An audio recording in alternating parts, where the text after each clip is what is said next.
bird on a tree. I'm just sitting here. I got time. It's clear. Ya oke, kita bahas mengenai keberuntungan ya. Jadi teman-teman, ternyata semua manusia beruntung itu memang karena beruntung. Semua manusia-manusia yang sukses itu karena keberuntungan. Nah, seru tuh ya. Wah, bukan karena pinter Pak, bukan karena kerja keras. Kita bahas dulu ya. Yang membuat, ya itu karena keberuntungan ya. Ternyata kerja keras membuat orang beruntung. Ternyata belajar membuat orang beruntung. Jadi makanya semua itu karena keberuntungan. Jadi teman-teman, ayo kita bangun keberuntungan kita. Nah, apa-apa ya yang menjadi hal penting yang perlu kita lihat, seseorang itu bisa menjadi beruntung.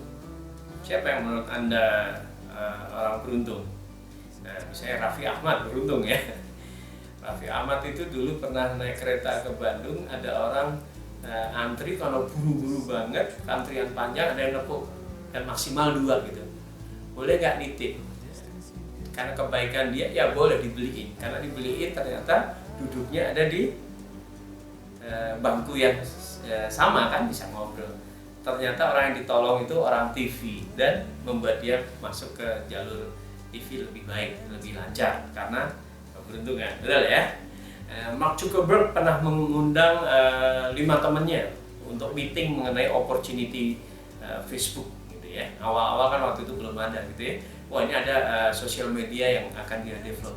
Ternyata dari 5 yang diundang yang datang 2 orang. Nah, 2 orang itulah yang sekarang jadi petinggi Facebook. Yang 3 ya nggak beruntung. Itu keberuntungan ya. Anda juga pernah lihat kan keberuntungan diri Anda ya. Misalnya contoh tentang jodoh Anda. Betul nggak? Anda beruntung. Untung waktu itu Anda ke sana. Untung waktu itu Anda kuliah di sana. Untung Anda bekerja di sana. Nah, sehingga Anda ketemu keberuntungannya. Oke ya. Jadi teman-teman, 1 yang membuat orang lebih beruntung, kita harus merasa pantas. Merasa pantas. Jadi kalau kata motivator nomor 1 Indonesia Pak Andri Wongso, success is my right. Itu bukan masalah hak dan kewajiban, tapi membangun mentalitas kepantasan. Ya, saya pantas sukses. Pertama harus pantas sukses ya. Anda mungkin pernah dengar cerita anak kecil yang pengen naik kapal pesiar gitu ya. Dia bawa gandum, dia nabung. Setelah bisa naik kapal pesiar, ternyata setiap hari dia makannya di pojokan. Karena dia nggak merasa pantas makan di restoran mewah itu. Padahal dia beli tiket kapal pesiar, dia sudah include makan, tapi karena tidak merasa pantas dia nggak dapat tuh makanan. Hari ketiga baru disadarkan oleh seorang petugas, ya kamu kenapa di sini? Kamu kan punya tiket, boleh makan di sana.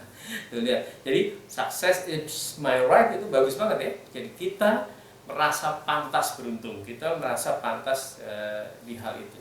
Ya suatu saat ya saya pernah alami juga, itu sekolahnya anak-anak orang kaya gitu kan.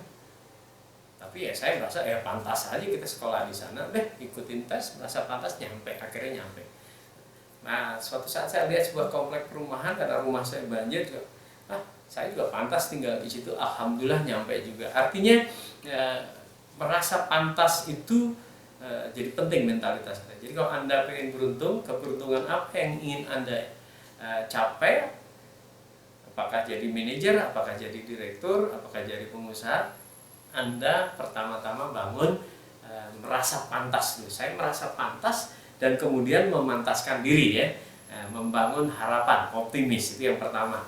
Yang berikutnya adalah belajar membangun kesiapan kita kepada posisi itu ya. Kita bangun kesiapan untuk menjadi seorang banker, ya ilmu-ilmu tentang bank Anda belajar.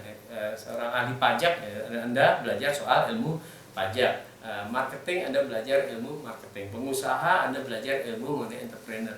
Jadi kita belajar membangun tentang apa yang akan kita anggap diri kita itu pantas di situ. Ya, oke ya. Bangun intuisi. Intuisi itu juga dibangun oleh karena banyaknya ilmu-ilmu yang dimiliki seseorang. Jadi kadang-kadang orang mengatakan intuisinya tajam, gitu artinya karena dia belajar banyak hal ya. Belajar banyak tentang hal itu sehingga intuisinya kuat. Seorang Ibu Martha Tilaar intuisinya sangat kuat tentang kosmetik gitu, bahwa ini laku, ini bagus, ini tidak gitu kan. Bukan berarti tanpa data, sebenarnya datanya banyak. Dari pengalaman, dari ilmu, dari diskusi yang sudah sekian puluh tahun berjalan, intuisinya itu terbentuk. Jadi kalau kita mau lebih beruntung, kita harus mengasah intuisi kita dengan cara ya memperbanyak support datanya, belajar, banyak baca, banyak gaul, banyak dengerin hal-hal positif. Itu akan mempertajam intuisi kita dan mengarahkan kita kepada orang yang lebih beruntung. Yang ketiga adalah bergaul luas, teman-teman. Bergaul luas. Jadi jangan batasi diri Anda. Yang sekarang ini jadi masalah nih ya. Ketika kita harus di rumah, pergaulan luasnya melalui online ya. Boleh, online juga bagus ya. Bergaul luas di Facebook, bergaul luas di Twitter, bergaul luas di Instagram, monggo ya. Atau Anda bergaul luas di komunitas-komunitas, misalnya WA group, mailing list, apalagi sekarang ya. Ya, Anda bergaul luas. Nanti keberuntungan Anda akan muncul di situ. Karena setiap silaturahim itu menyambung apa? Menyambung rezeki ya, menambah rezeki. Itu sudah terbukti itu. Kadang-kadang Anda ketemu orang, ada bisnis, Anda ketemu orang terinspirasi, ngobrol aja pulang jadi semangat jadi bisnis. Bisa jadi seperti itu. Oke. Kemudian ambil peluang, ambil resiko. Jadi orang yang beruntung itu orang yang berani ambil peluang, berani ambil resiko. Ya. Resikonya diperhitungkan, dikalkulasi, kemudian hal ini supaya tidak terjadi dikunci gitu ya. Tapi beliau orang-orang beruntung pasti berani ambil peluang, ambil risiko, ambil peluang, ambil risiko. Jadi peluang itu sebenarnya banyak sekali. Selain kita bisa create, ya ada saja ketika Anda bergaul luas, kemudian muncul peluang, entah itu berupa investasi, entah itu berupa kerjasama, entah itu berupa hanya sekedar ide dan eksekusi, itu Anda ambil. Itu akan membuat orang beruntung ya. Kita tahulah sejarah para pengusaha hebat di Indonesia maupun di secara internasional, dia ambil peluang, ambil resiko. Ya, contoh orang besar yang dua-duanya hebat adalah Bill Gates dan Mark Zuckerberg. Dia ambil peluang, ambil resiko. Resikonya apa? Dia tinggalkan kuliahnya di Harvard ya. Tinggalkan, itu salah satu ambil resiko. Dia ambil peluang, ambil resiko. Ambil peluang, ambil resiko. Akan membuat orang menjadi lebih beruntung. Oke ya. Kemudian pegang rumus utama ya, pegang rumus utama pergaulan, hubungan antara manusia dengan perlakukan. Manusia itu senang diperlakukan seperti kita senang diperlakukan. Nah, ketika Anda pegang rumus gaul ini, Anda nggak ada masalah dalam hubungan antar manusia, karena Anda selalu ingat bahwa saya akan perlakukan orang sesuai dengan kalau saya senang diperlakukan seperti itu. Jadi Anda akan lakukan hal-hal yang baik ya. Oke, jauhi orang negatif, teman-teman. Jauhi orang-orang negatif, karena bahayanya orang negatif adalah dari omongannya, kata-katanya, pemikirannya, mentalitasnya. Itu kalau udah masuk di kepala kita, susah sekali ngeluarin ya. Karena kepala kita ingat tidak akan pernah bisa hilang, hanya lupa gitu. Jadi kalau intensitas kita bergaul dengan orang-orang negatif, isinya hanya negatif-negatif saja. Anda ikut Twitter, kemudian isinya adalah buzzer-buzzer yang dibayar itu, pikirannya negatif. Yang A sama B berlawanan, terus negatif, terus mengkritisi orang, nggak ada selesainya, nggak ada habis-habisnya, nggak ada yang benar gitu ya. Itu nanti akan mempengaruhi pikiran kita, bahkan mempengaruhi mood kita, mempengaruhi emosi kita. Dunia kayak rusuh aja gitu. Anda matikan aja, beda kok ya. Keluar halaman ke teras, lihat pemandangan, wah ada pohon, ada daun, ada burung. Hidup ini masih nggak seribet yang ada di Twitter kan. Oke.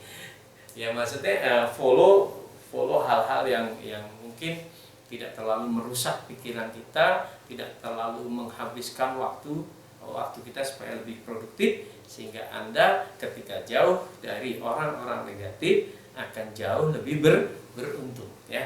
Kadang-kadang aura Anda bisa tertular tuh. Atau kalau orang itu mempengaruhi Anda menjadi pribadi yang negatif, baru mau dapat rezeki sudah ditolak saja gitu kan.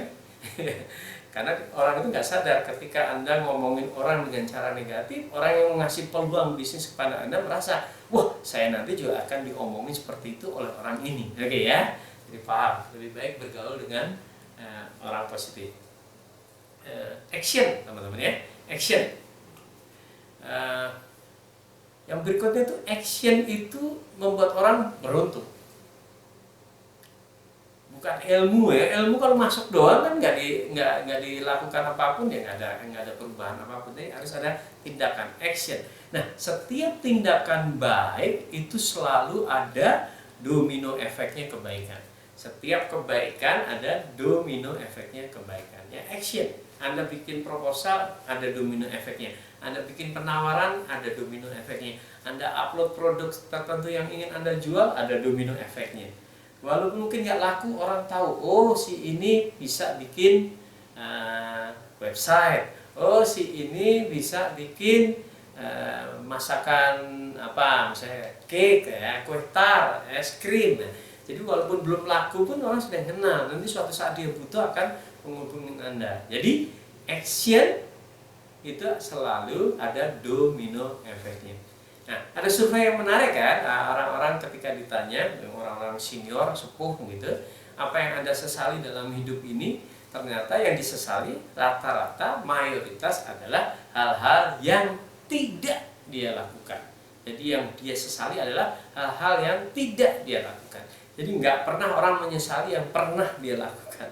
Ya, oke, Anda ada yang nyesal ya? Naksir seseorang belum sempat bilang I love you udah diambil orang gitu. Nyesel tidak melakukan hal. Tapi kalau Anda melakukannya kemudian ditolak, ya sudah, nggak nyesel saya, sudah tahu isinya gitu. Oke, Anda juga penasaran dengan bisnis tertentu, Anda action, Anda lakukan, mungkin bangkrut.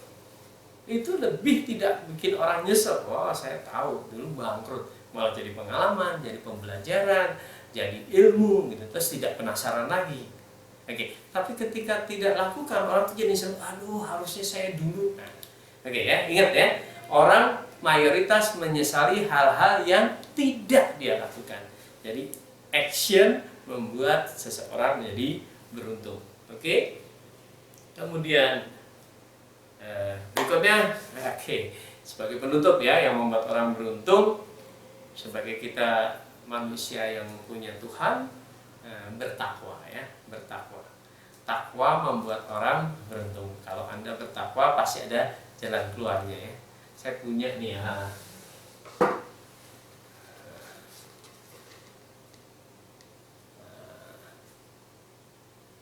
Siloe. Nah, ini bagus nih.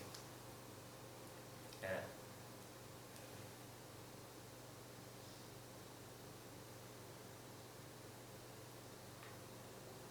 Ya. Talak. Ayat 2. Barang siapa bertakwa, Allah akan sediakan jalan keluar. Ya. Kenapa takwa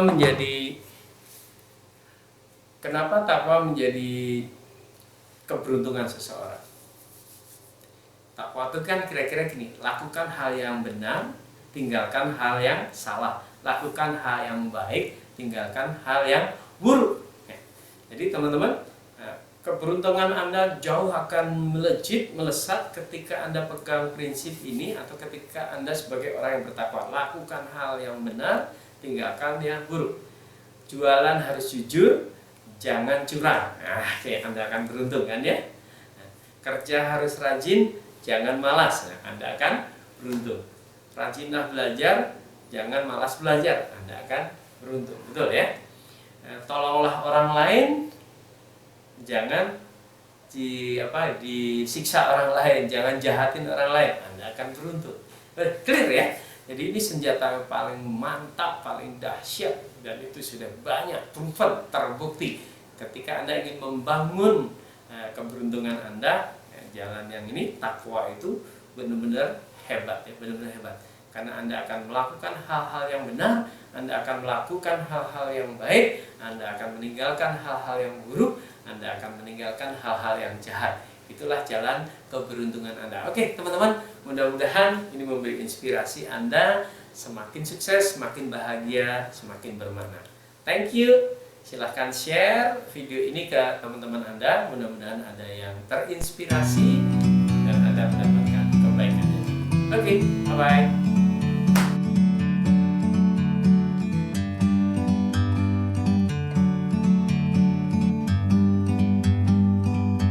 Like a bird on a tree. I'm just sitting.